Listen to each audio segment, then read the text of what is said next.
My name is Doug Quinn, and I'm one of many Sandy survivors who are still struggling to get back home. I was cheated by my flood insurance company and the engineering firm they hired to do their dirty work. What should have been a simple process of filing for my insurance claim that I had paid premiums for and getting the money to rebuild my home turned into a never-ending nightmare that has consumed my life, all of our lives.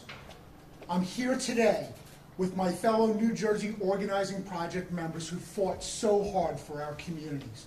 We fought FEMA, we fought the insurance companies, we fought the REM program, we fought crooked contractors, predatory banks trying to take our homes away through foreclosure. We've struggled for years to rebuild our homes while our savings evaporated and debt piled up. Even people who did the right thing and found enough money to rebuild their homes got clawback letters from the state demanding tens of thousands of dollars that they just don't have. We've been all alone. Everywhere we turned for help, there was nothing. And there's a couple people in this room who are some of the only people that have our back. Senator Booker, Congressman Pallone, and most of all, United States Senator Robert Menendez.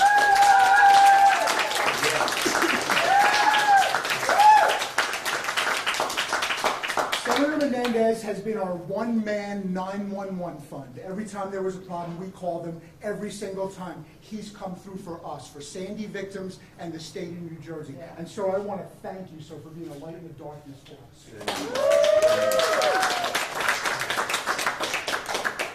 Every year on the Sandy anniversary, we watched former Governor Christie get up and do a victory lap and brag about what a great job he was doing getting people home.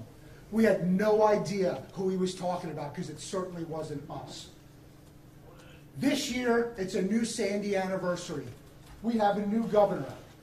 There's a new start, a new collaborative attitude to bring humanity and compassion back into the recovery process.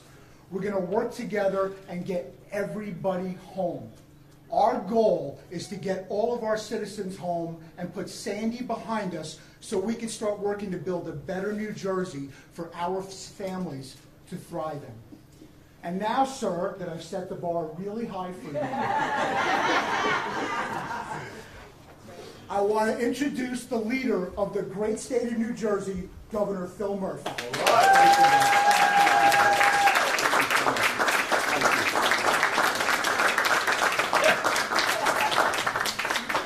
I feel like just saying, ladies and gentlemen, Senator Bob Menendez.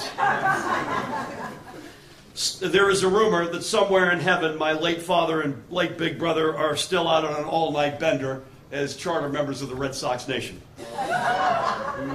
Easy. Doug, thank you. Before I jump into the topic at hand, I want to just quickly note that today is the day in which New Jersey's paid sick leave law takes effect. Starting today, the roughly 1.2 million New Jerseyans who were not offered a paid sick day by their employers, by the way, nearly 40% of our private sector workforce, will no longer have to choose between going in when they're too sick to work or not getting the day's pay. By providing this right that so many of us take for granted, I'm certain that we will see both greater worker morale and productivity and a healthier workforce and families. This remains the right thing for our working families and for our economy. For this law to take effect at the beginning of the flu season wasn't part of our initial plan, but the timing couldn't be better. Allowing workers to take a sick day is also a matter of protecting public health. Simply ask any restaurant worker or child care worker. New Jersey is once again proudly leading, and we are leading by example to make our state stronger and fairer for all of our families. It is a distinct honor to be here, to be back in Union Beach. I want to give a shout out in absentia to Mayor Paul Smith. Thank the council for welcoming us so graciously. I'm honored, as always, to be with Senators Menendez and Booker, Congressman Frank Pallone, Sheila Oliver, not only the Lieutenant Governor, but the DCA Commissioner, and that's the important point here. Wanted to be here today, but she's attending a funeral, so keep her in your prayers. Doug, thank you, man, not just for setting the bar high, but for being with us this morning, for sharing your story, and for your advocacy on behalf of your fellow Sandy survivors, and to everybody who's a part of the New Jersey Organizing Project. I know for you and Tom's River and for families here in Union Beach and up and down the shore, It has sometimes felt as if over the past 6 years you were shouting into a well, and today your voice is being heard at long last. Over the past 6 years, we have watched our shore communities rise back up from the destruction left by Superstorm Sandy. Homes were raised or rebuilt to stronger standards. Streets and infrastructure were repaired. Schools and businesses reopened. The shore's boardwalk economies rolled back to life. Much of that was because of the tireless work of our congressional delegation to make sure our federal government rolled up its sleeves to help us rebuild. Again, I particularly thank Senator Menendez, Senator Booker, and Congressman Pallone, the dean, I might add, of the shore delegation, and who represents Union Beach. Because of their work, Congress passed the initial $60 billion Sandy relief bill. And again, on this one, I don't know where we would be without Senator Bob Menendez. Everyone has to understand the centrality of the role that he played. He championed, along with Senator Booker and Congressman Pallone, a law that stopped flood insurance costs from skyrocketing, saving New Jersey homeowners approximately $50 million in premiums. Additionally, Senator Menendez pushed FEMA on its underpayments to impacted families and delivered an additional $260 million in flood insurance funds to the families who are entitled to them. Senators Menendez and Booker and Congressman Pallone have delivered millions of dollars in needed federal Sandy relief funds to our communities. I thank them again for their hard work and dedication to protecting our families. Guys, well done. Today, this community, like every Sandy-impacted community, exemplifies the spirit of New Jersey and the spirit of neighbors working together toward renewal. But certainly, Union Beach still retains the scars that remind us of the worst of Sandy. For example, while there are 330 finished homes here, 56 in Union Beach alone remain unfinished. That's 56 families still waiting to write the end of their Sandy story. That's 56 too many, and they are why we are here today. We can congratulate ourselves all we want on the rebuilding, and we certainly thank the many organizations, state and local officials, construction workers, and others who played a role. However, we cannot stop until every family in every impacted community is once again able to walk back through the doors of their homes. I mentioned 56 in Union Beach. The number statewide is about 1,200 families. 1,200 families, 6 years later, who remain out of their homes. We must get them back in. And that mission is what brings us together today. Today, we're taking 2 steps to clear this final hurdle. Number 1, we are announcing the creation, through the Department of Community Affairs, of a new zero-interest, uncapped, forgivable loan fund through which qualified homeowners who have already maxed out their $150,000 grant awards can seek the additional funds needed to finish the work on their homes. Yeah.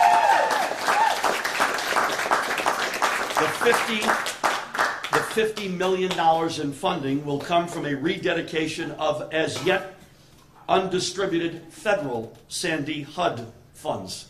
In other words, we could do this at no cost to the state or to taxpayers and without impacting any existing recovery projects.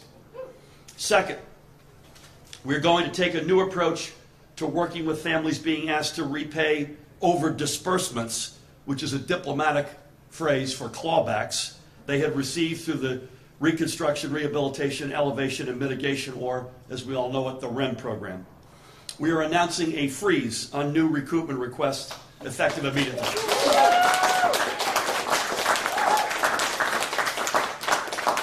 You might ask why I'm waiting until this date to announce this, because in fact, since our administration took office in January, DCA has not made any formal requests for any recoupments.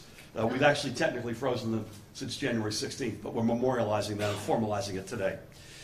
Now, during this formal freeze, DCA, in addition to this, will revise its policies to make it clear to families who are simply following the guidance they have been given in Sandy's wake that we are going to work with them and take their family's actual and current financial situation into account. We will work with them to assess their needs and create a plan that works for them. Some families facing hardship may even see some of or all of their debt wiped clean.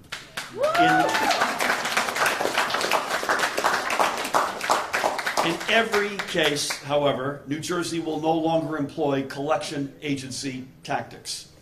And DCA will formalize the details of this new policy in a process that listens to the voices of Sandy survivors. For too long, these decisions have been made behind closed doors. That era is over. We must make it clear to the families still rebuilding from Sandy that they aren't going to be forgotten. It is all too easy to think that we're back entirely from the havoc Sandy wreaked on our shore communities, and many others, I might add, across our state. But the survivors still trying to get back into their homes tell a different story. They've been waiting a long time, 6 years. Where they had run up against a faceless bureaucracy, they will now be met with real people ready to help. We will show them compassion as we show our resolve to complete the recovery process. And with Senator Menendez, Senator Booker, Congressman Pallone, and our entire delegation, we will continue to fight for them in Washington. It is way past time, 6 years to be exact, that we did so. It is now my honor to introduce the senior senator from the great state of New Jersey, Senator Bob Menendez. Thank you, Governor.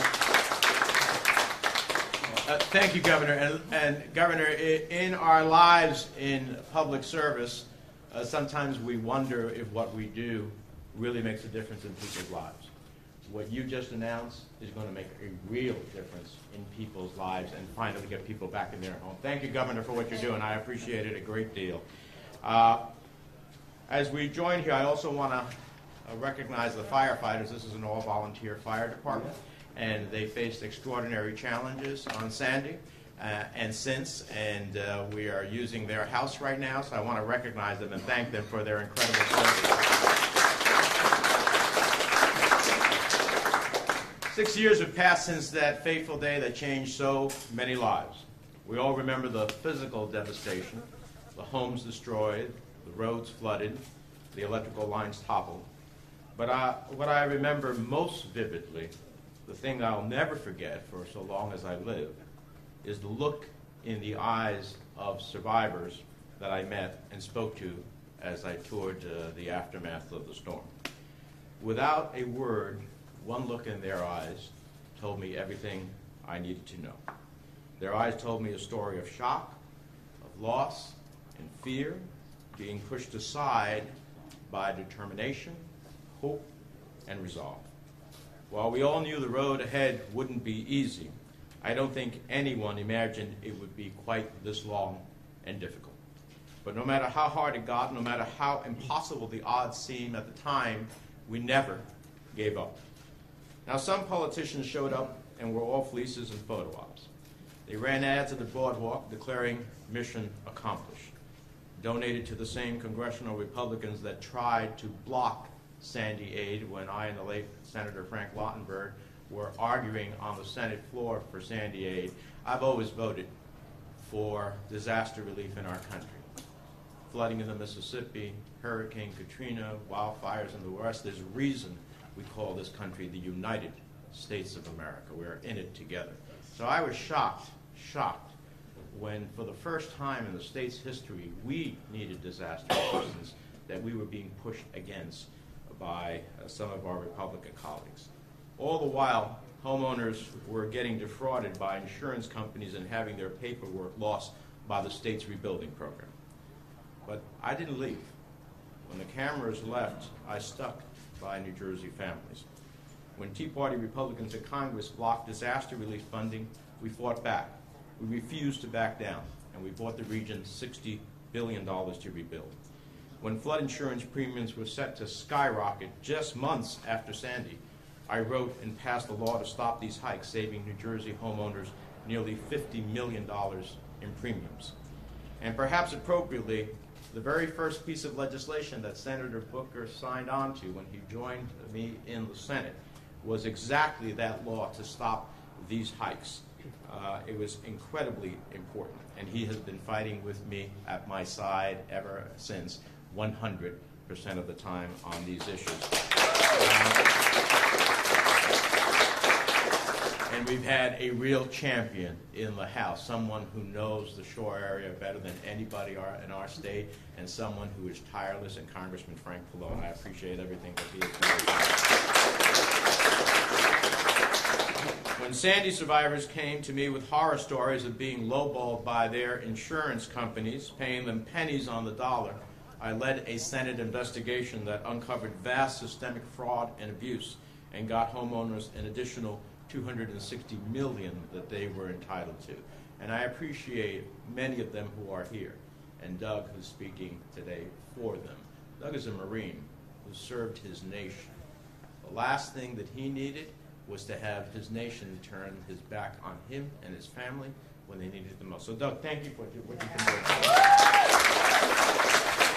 When FEMA threatened to close out the increased cost of compliance, or the ICC program, before Sandy survivors could access it, I pushed for an extension and got us an additional 4 years of eligibility. When the Christie administration implemented a system that was backwards and full of needless delays, I got them to reform it to enable homeowners to get assistance and rebuild quicker. And now that we have a productive partner in the governor's office, we're working with Governor Murphy to reallocate federal Sandy dollars to homeowners who still need help getting back in their home. This governor is committed to finishing the job and righting the wrongs of the past. He's moving unspent federal dollars 6 years later, after Sandy, using it to help New Jerseyans get back home. The 1,200 or so New Jerseyans still in the state of rebuilding their lives and their homes have been through hell and back again. Some were defrauded by their building contractor. Some lost tens of thousands of dollars in attorney fees fighting for what they deserved from their insurance company in the first place. And some were paralyzed in fear of dreaded clawback letters.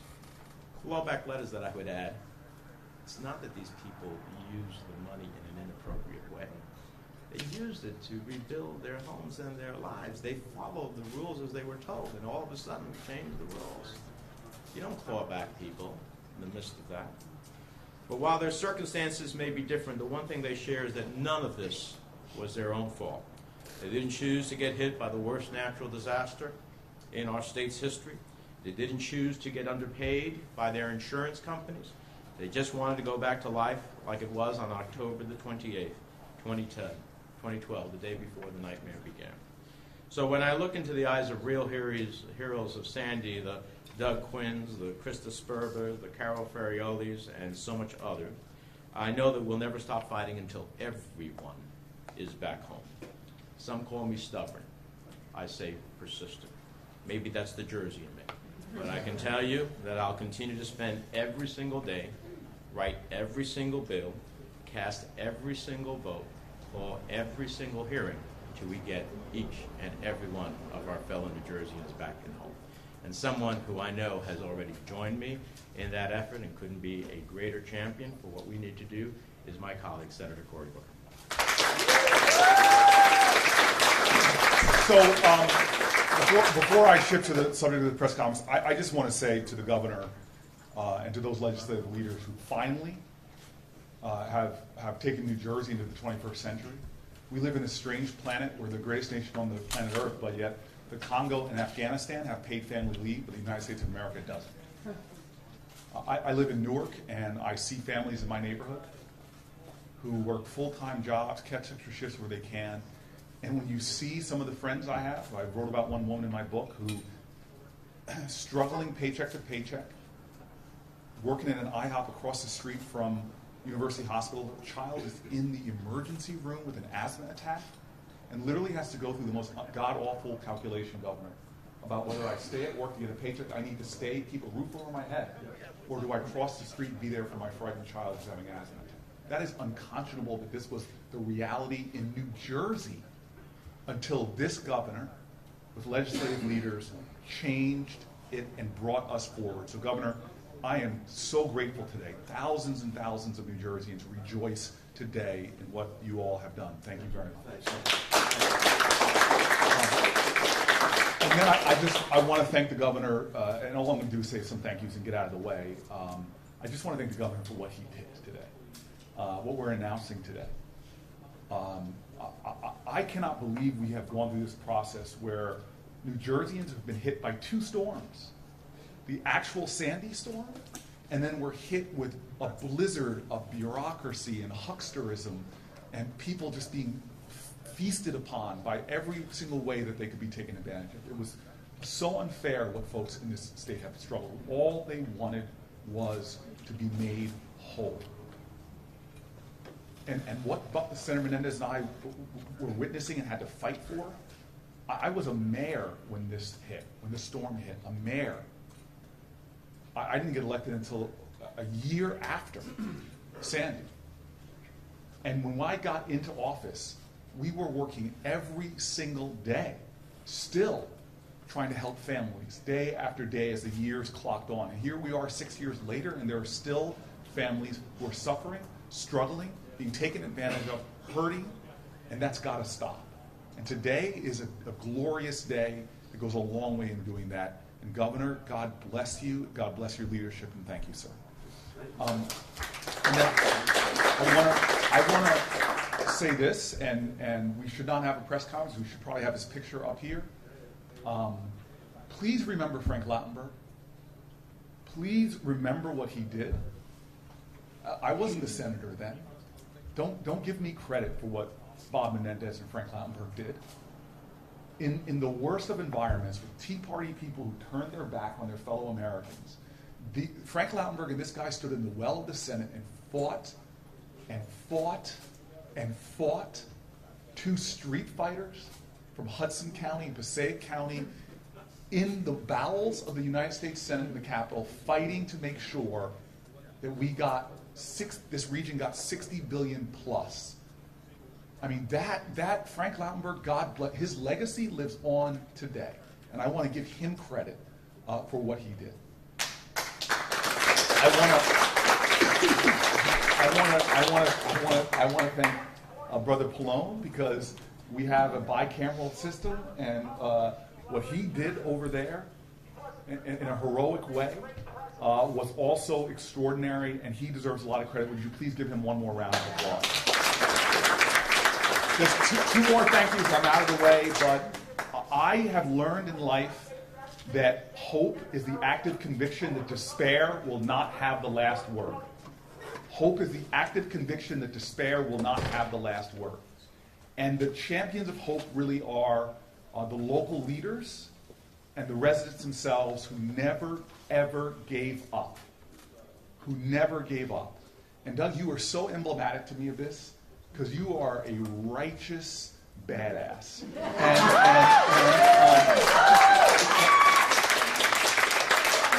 are really emblematic of like, you are so Jersey. If we cut you right now, you would bleed Jersey. And I just think you are emblematic of a lot of the other leaders I met that have that same grit, that same determination.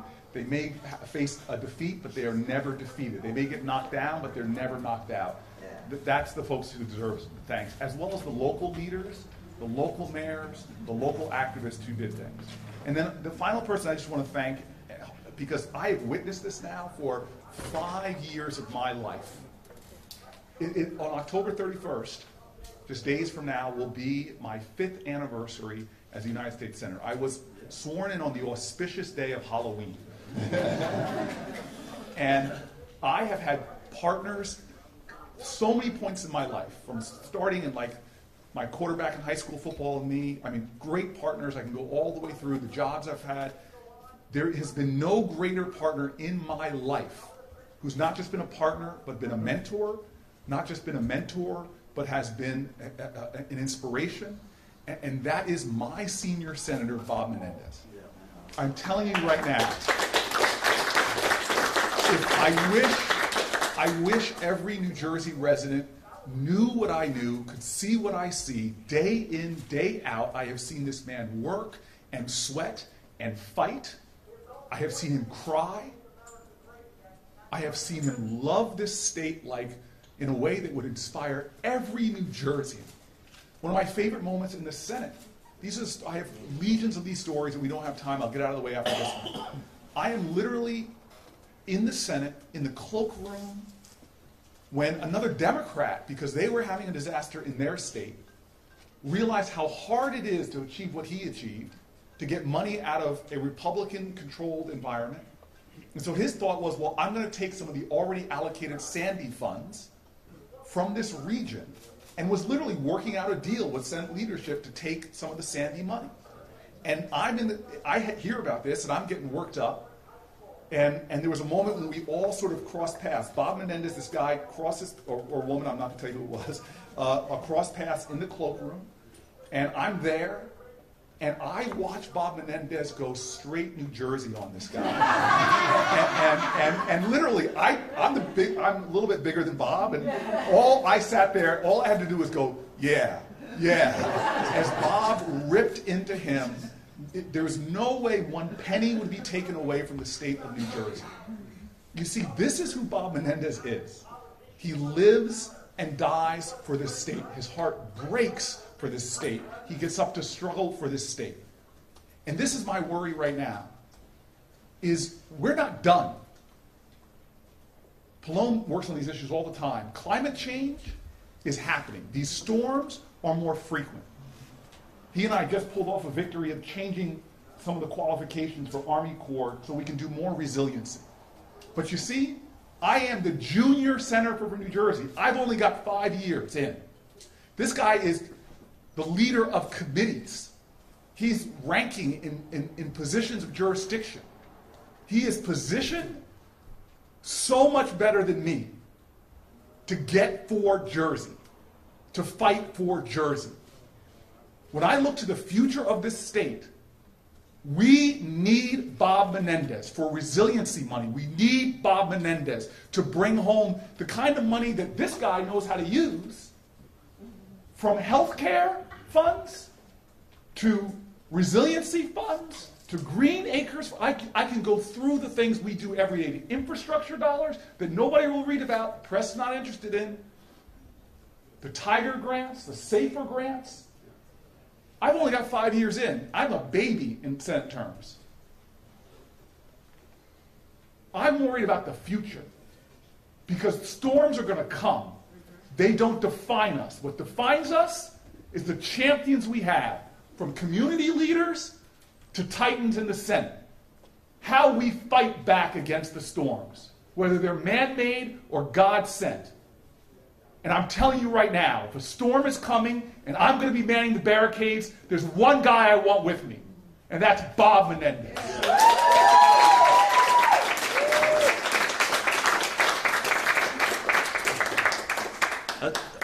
Impossible to follow.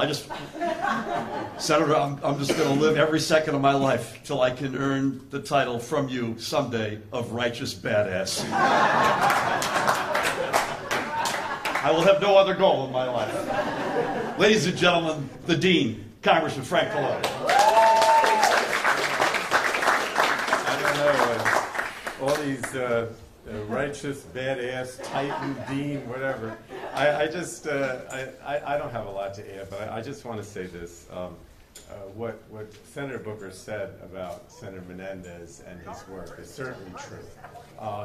One of the biggest problems I think that we faced in the aftermath of Sandy, and that we still face, is that we have a government in Washington, I think, I'm going to talk about Washington, that is too bureaucratic, is too not focused on exactly what it means to help people, back at home.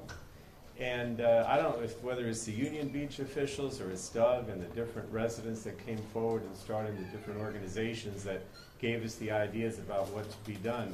I think the one of the things that's so outstanding about Senator Menendez is that he realized from the very beginning that we had to get to the bottom of this, and it wasn't just something that we would have a press conference about or we would talk about today. We had to be in it for the long term. We had to actually talk to people like Doug and the others that are here gathered who were affected and see what we could do to help them now and what we could do in the future, because as Senator Booker said, this is in the long term, and it's still happening now. I was saying to some of you when I came in that firehouse that I was having coffee this morning with some friends, and they said, "Where are you going today?" And I said, "I'm going to Union Beach because it's the 6th anniversary of Sandy, and there's still a lot of work to be done." And they were like, "What do you mean? The people aren't back in their homes? The businesses aren't back?" I said, "No, not at all. I mean, sure, a lot are back, but there are a lot that are not."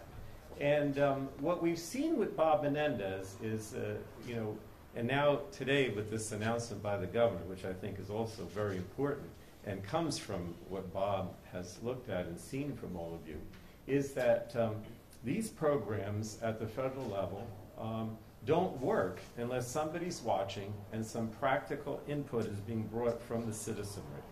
And so when you announced today, Governor, about the clawback, that's a perfect example. I'm telling you right now, I was in the office in Leonardo, in the FEMA office in Leonardo a day or two after the storm, and I remember the people coming in. Some of you heard me tell this story. And everybody was told, apply for everything. Apply for the SBA. Apply for the FEMA money. Get whatever money you can. And unfortunately, because it's, not a lot of people that are working temporarily, they were told that you were eligible. The people applied. They got the money. They met all the guidelines. And how dare the FEMA or the federal government come back and say, well, you've got to get us a reimbursement. You did everything you were supposed to do. You didn't defraud anybody like some of these engineers. You did everything you were supposed to do, but we want the money back. Well, I think the governor recognizes that that's just not fair. That's not what you do. And so what you're suggesting, what you're doing today with both the loan forgiveness and the eliminating the clawback is really important, and it's going to have an immediate impact on a lot of people here. And we had a meeting earlier today in Belford, and Bob, Senator Menendez, laid out his reforms for the flood insurance program. Everyone in the Bay Shore knows that the flood insurance program doesn't work, and he laid out the things that came from all these all the residents today, Doug and others, about what reforms we need to make. And that's still ongoing. That hasn't happened. We actually have a deadline for the flood insurance program coming up in a month. So we still need to work on all these things. But you do have people here, particularly Senator Menendez, but all of us as well, who are trying to take the input that you've given us and make this into something that actually works at the government level. And if we can do that, then it's something that we can be proud of. We're not there. We're not there by any means. But it is really important that we do that and that we look at this in the long term and see what we can do to make people's lives better. And not only for the people that have been affected by Sandy, but in the future as well. So I just want to thank all of you for all that you've done to provide this very important input. Thanks.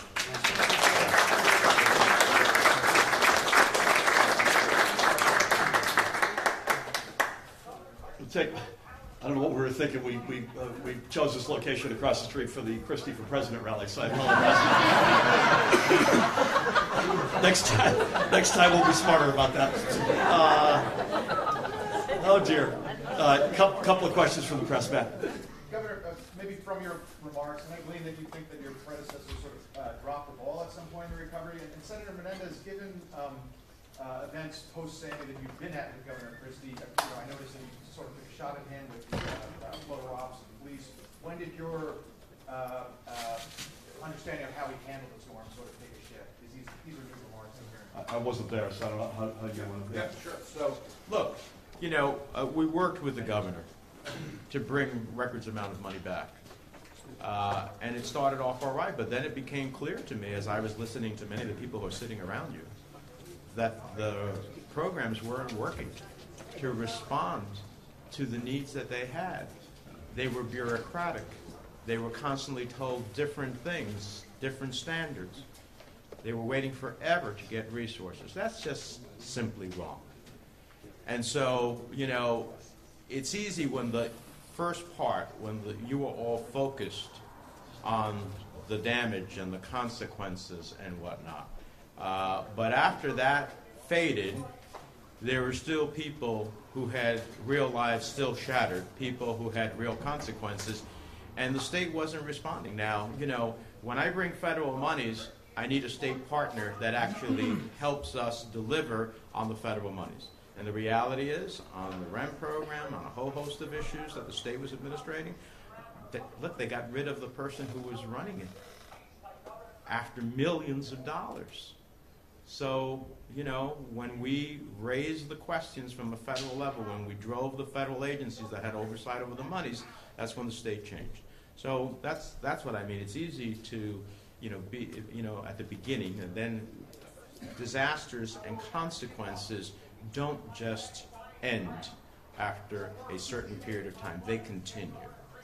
And many of us were still there, as we are today, still dealing with that reality. The fact that this money is still standing there, and that I'm glad that the governor is reallocating it, is incredibly important. But you would think that this would have been done before. This governor's been in office, 10 months. This should have been done before. So that's what I meant. Mayor, I'm glad to see you here. I mean, it's an extraordinary commitment to come out of your brace and come here to be with all of us today, but you've been a tremendous leader in this community, so thank you very much. Thank you. Great to see you. I will tell you, one thing that we thought long and hard about is whether or not to attach any fanfare with today, because we now have to execute. So I don't want to ever be accused of the guy who took the victory lap. There are processes that we have to go through this. We need HUD. By the way, there's a process with HUD that we are embarking upon on the $50 million piece. The clawback process, I'm happy we've frozen it from day one, but we want a year from now, I want to make sure people look back and say, you know what, they actually did what they said they were going to do. Sir. Yes, Governor, the $50 million for these two programs is coming from as yet unspent Sandy federal funds. Beyond that, how much more federal Sandy funds are unspent at this So point? the $50 million is for the forgivable loan, 15-year forgivable loan. That does not relate to the clawback. So that's just, and we have to go through a process with HUD, which we are beginning. We have to do a public hearing here and then submit the waiver request. We have every expectation that we'll achieve what our objective is. As it relates to other unspent federal money, I actually don't know. Anything like that? Well, I don't think that's what you referenced, but let me just say briefly, because I see that Mayor Paul Smith came in. A lot of the money that's still outstanding is for the larger flood control and projects, like the one we're doing here in Union Beach. In other words, we've been focusing on individuals and helping individuals, but the bottom line is a lot of that package was for Army Corps flood control projects, and a perfect example is Union Beach. And these are ongoing, right? Hundreds of millions of dollars. And I want to say that, again, just like what we talked about with individuals, Mayor Smith and the Union Beach Council, they've been working very hard to get the flood control project here in Union Beach, and there's one in Port Monmouth, and there's still possibility in Highlands. So just like the individual stuff, these larger public works projects, there's still money out there that has to be spent. There's still a lot of work that we're working with the federal government and with the governor's office to get those moving as well. And to his credit, I don't think we would have the project in Union Beach if it wasn't for Paul Smith. So I want to thank you, Paul, for all you've done here. Dan Kelly, who is a very important guy in our front office, who handles, unfortunately, he and I have spent a lot of time together because among other things, he has weather as part of emergency response, as part of his remit. There's Dan tells me, about $1.2 billion that needs to be spent by 2022, so there was a 10-year window, but all of the monies are attached to specific programs, so there's no pile. I'd like to think there was a pile of cash sitting out there, and there isn't. Right. Governor, off topic, I would ask you, please, could you address what happened in Pittsburgh and security for houses of worship in New Jersey going forward? And then I'd also like to ask Senator Booker, because he was the target of one of those mail bombs, to address his experience with that. Yeah, so this is an awful, unspeakable tragedy which took place on the Sabbath on Saturday. 11 lives lost, many injured, including 4 extraordinary and brave members of law enforcement. If you look at the ages, it's jaw-dropping. 54, I believe, up to 97. Can you imagine a 97-year-old woman waking up, going to worship, and thinking in some remote possibility that she was going to get killed, shot? It's just extraordinary. It's the biggest attack on any Jewish community in the history of our country. And for me, it's even more striking as I've just come from Germany, whose history I know well, and Israel after that. So it's an awful, awful, sad chapter, a slaughter, and no other way to put it. Evil was wrought on these people. we immediately, and it's not like we've gone from ground zero, so this has been, soft targets as a general matter are a high focus of in our Department of Homeland Security. And I was with our director several times yesterday and twice in synagogues. We have constant, deep engagement with the 21 county emergency response and anti-terror teams. Lots of discussions on how to harden targets, whether that's through physical protection or human protection, additional security, or through other measures. And these conversations are with mayors, heads of federations, leaders in houses of worship, not just in the Jewish community. Private schools, which are religious, are also on that list. So a deep engagement, already deep, now even deeper. And it is iterative. There's an 11 a.m., I think, taking place right now. Began at 11 a.m., an all-hands conference call on this topic led by the Director of Homeland Security, Jared Maples, with all interested parties laying out that. I'm going to be with the press again, by the way. We're going to make some announcements on further gun safety measures this afternoon. And if I get a readout of that call today, if you're there, I'll come back to you. Corey, do you want to jump in? Just two things real quick.